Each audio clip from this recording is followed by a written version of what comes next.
Welcome to the talking point with me, Niraj Shah. And the talking point today has to be whether you should or should not bet against the economy opening up and the tide that carries those stocks along with it. Frankly, the long term fundamentals are one thing, the near term may just have a completely different thing at hand.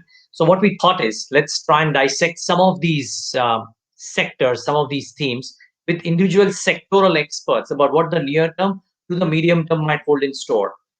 What better space to start off with than autos? And what better guest to have than Hormuzd Sorabjee? Needs no introduction, frankly. Joins me right now to talk about what his opinion is on what could the fundamental sales, acceptance, channels of auto sales might be for the near to the medium term. Hormuzd, good having you. Thanks so much for taking the time out. Um, there's a lot of debate about the pent-up demand and how that might come to the fore once the lockdown opens up. We've seen some part of it in two-wheeler demand already. What's your sense of this particular theory that everybody's floating around? Well, I think when we were completely locked down, let's say in April, when there was zero sales, one could only conjecture and one could only hope because, you really didn't know how the consumer was reacting even when it was partially lifted. So I think everyone was a lot optimistic at that point. They were looking at recovery in China and hoping that would happen in India as well, that, the minute things opened up, demand would come back rapidly or there'd be even a V-shaped recovery. But quite frankly, I think May has told us that is not the case in markets where dealerships are open in green zones. The response has been very, very tepid. People aren't just coming back. It's an extremely worrying situation for the auto industry, and clearly the hope of a strong revival is just not there. Not now, at least.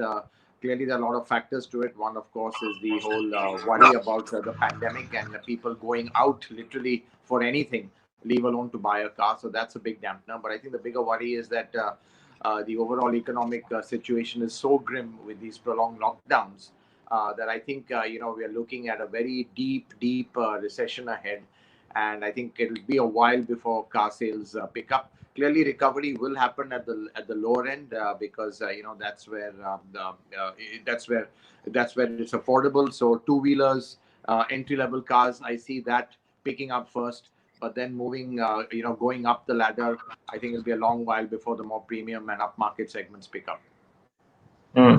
Hormuz, actually, that's the debate, right? We heard some companies say that we expect a bit of a boom. I mean, my larger question is when the GDP is in such a mess and there is talk of a 5% downtick in GDP, and even if on that days we might see a 5% uptick in GDP in FY22, does that matter for the slightly medium term trend for autos? Yeah, it does, and as you rightly said, I think GDP, the rate of the growth or even in contracting is going to have a direct impact on, things like car sales. At the end of the day, if people are not getting richer and frankly, people are losing their jobs, the economy is contracting, buying something like a car is going to be difficult. I think what you could see an emergence of is certain subscription models where consumers don't want to, put upfront a huge financial commitment on something like a car, even if it's a down payment for an EMI. They might just want to rent or use a car for a very limited period with no other kind of obligations. You could see that emerging again in two wheelers. If there's some good deals going for people who are using public transport, that could be an option. But I think car ownership, people buying cars. I think it's going to be a very long time before we come back to pre-COVID rates of sales and demand. Okay, I have a follow-up question there too, but before that, Hormus, since we are talking about the near term, I was looking at a survey done by I think JM Financial Securities, and I'm reading it out. They are saying this was a report that came on May 24th, and their indication suggested that by that week, all OEMs had resumed partial operations, but the utilization remains sub 30% in the third week because OEMs are facing multiple issues, including scarcity of components or manpower. Some have sufficient inventory, cushioning the slow ramp up production as well. So this whole pent up demand that we've been talking about, that too, as you said, is not quite showing any signs at all. Absolutely. So I think there's a problem both on the supply side and on the demand side, which again is very unique and unprecedented. So even if People want to buy cars, a limited few that want to buy cars. There's just not enough supply again because there's huge disruptions in the supply chain. But still, having said that, I think the overall demand is so muted that it's that whatever can be made, I think manufacturers will be able to sell. I think what you may not see is rampant discounting as yet, because again, manufacturers, dealers have been very wary of controlling stock. And I think just because they just don't want to get into a situation that they just saddle with huge inventory, and then they're desperate to sell that off. So I think people looking for good deals right now. Yes, there are still some good deals, but it's not going to be, let's say, a fire sale or something like that where people just want to get rid of stock because there's no demand for them. I think both the supply and the demand side of this business has contracted quite significantly. Just want to tie this in with something that you had told me the last time, Hormus. The last time that we spoke, you said that the millennials are just not interested in buying cars. It's something that you said you had not observed in all your career. Couple that up with the current situation of not just the millennials, but almost everybody else having either salary cuts or job losses or business losses or all of the three. Does that mean that for the long haul, as far as one can see right now, demand might not pick up? Yeah, I mean, yeah, I wouldn't. I mean, let's say it's not just going to be that no one's going to buy a car. There are definitely people who still see Sure. cars as an aspiration, emotion. So you will have that lot as well. I mean, hopefully that's what's going to. And don't forget, our rate of motorization is still very low. So people do want to go at times into that cycle of owning their first car. A lot of the millennials are maybe more evolved. They've had some kind of a product before. They don't want to have something now. So it's a combination of all these factors. So I think, but overall, I think people are going to put off their buying decisions for a while. Mm. So what you will see is that the life cycle of the car being extended. People won't be upgrading their cars in a hurry. They'll hang on to what they have.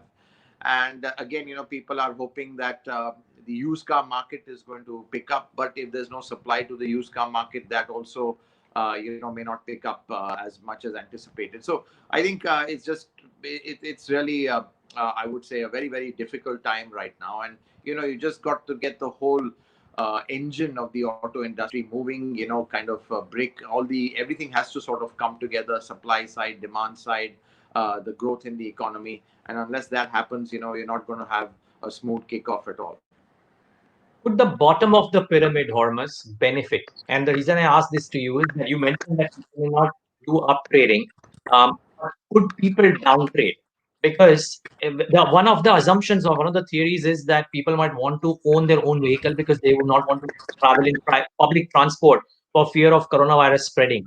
But that need not mean that people need to buy high-end cars. As Ramli was telling me the other day, or as anybody knows, right? Maruti is as safe as a Elantra or a Jaguar, right? You're in your own space, or a two-wheeler for that matter. Do you think that will No, happen? no, absolutely, you're right. I mean, I think look, there are a lot of people in their buying life cycle. They might be owning a car for 6 years, 7 years, 8 years, 10 years. It's just falling apart, and they need to upgrade. So they won't necessarily upgrade to a bigger car. They'll upgrade to Ah, something smaller, something a little bit more affordable. And you're absolutely right. I think we've had this SUV boom. I think that might get checked going forward. Do you really need such a big car? Do you need a car that you really in terms of utility it's there, but just for normal commuting, something smaller like a hatchback could do the job just as well. It's a lot cheaper, it's a lot more fuel efficient. So I think all these factors are going to be there. People are going to be a lot more rational and a lot more frugal in their commuting needs now. what is it that can serve as a bit of a silver lining in this scenario, if anything, Horus? Well, I think I think what can serve as a silver lining is just the whole emotional aspect of buying a car. Honestly, that goes beyond the kind of economic factors. Sometimes you want to reward yourself with something good once you've come out of this, you've gone through this. And I think the way we are, we are a young society. We're still very, very aspirational. We want to have nice things. So I think that is something which is a silver lining. And I think, as I said earlier, people still definitely want that, you want to have their first new car. So I think that there is a whole set of people like that as well. And so I think the sentiment has to improve, and once the sentiment improves, car buying automatically improves, because it's really driven a lot by sentiment. Yes, remember, I don't think either Hormuz or me are trying to say that this is gone forever, but this could be a dent for a slightly longer period of time than what you or I might be envisaging right now. That's Hormuz, right. yeah, just one small thing. Um, from a car maker's perspective, a couple of things. Fuel rates have come off. For now, they look like petrol rates are not going to go up. But still, you're still paying the same, but at least they're not going up. Interest rates have come off, and therefore that might aid a bit of cushioning as well. And I wonder if you believe that lower commodity costs might just give that room to the car makers to not give high discounts, but some discounts as well to spur up sales. Could that tilt the at the margin person into buying the vehicle that he's wanted so for so long? Yeah, so I think what the discounts or the deals the car maker gives. It's, I think, very often more market driven than the actual incentives that they get. So it really depends on the whole Okay. demand and supply situation right now. Don't forget that car makers are also staring at huge losses.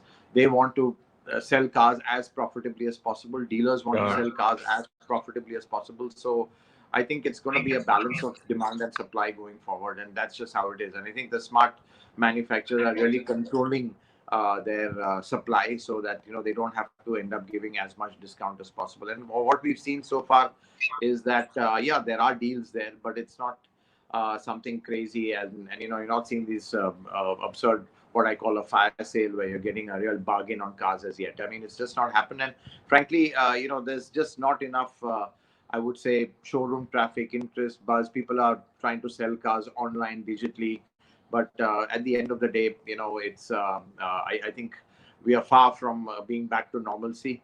And until that happens, it's going to be very hard to judge what the actual outcome of demand and supply is going to be. Okay, so there are two key takeaways thus far from me, viewers, from this interview of the talking point. One, that maybe fire sales are not a thing that will likely happen. If you are expecting that, Hormuz believes that may not be the case, and maybe SUVs, which had seen a big boom, could take a bit of a pause or consolidation, if not a real down move going ahead. Hormuz, one final question: a trend that Absolutely. emerged, and because of the times, were digital sales. A lot of people are talking about it. My question is it a utility that would serve its purpose in the COVID-19 times lockdown? And once that is done, it will wither away, because who wants to buy a car online if I can go to a showroom and check and feel? So I think what's happening is that in the end you do need the touch and feel, because car is quite expensive. It's not like something, any commodity, phone or any gadget also, which now people buy online. The thing is, but you don't, the let's say the role of the showroom definitely will be diminished. You don't have to go to a showroom at all, because the car can come to your place fully sanitized. You can take it for a test drive. You don't have to worry about going into a crowded showroom anymore. So I think the role of the showroom will come down, but I think the physical aspect of test drive the vehicle, that will definitely remain, because I think at the end of the day, that's how people buy cars. They like to feel them, they like to touch them. And frankly, some people even like going to a showroom and meeting their service advisor. But buying a car is a very personal thing as well. You have your let's say you have your sales advisor over there, or your sales executive who's talking you through what you want to buy. You can get all that information online, but sometimes people just like to have that personal touch. So I think it's not going to be that everything's going to go digital. It possibly can't, but I think the role of the dealership, the showroom, that will be diminished. And going forward, I think car makers are going to, I think they will not insist that their dealers invest huge amount in building what I call Taj Mahals of showroom, because while they look very swank, they are a huge cost, huge overhead. And that is the key to make dealers profitable, is to really control that overhead. Always such a pleasure talking to you. Thanks for those insights as well. And to you and your team, stay safe. You too. Thank you. Good to talk to you as well. Take care. Bye. Likewise. Okay. And viewers, thanks for tuning into this edition of the Talking Point.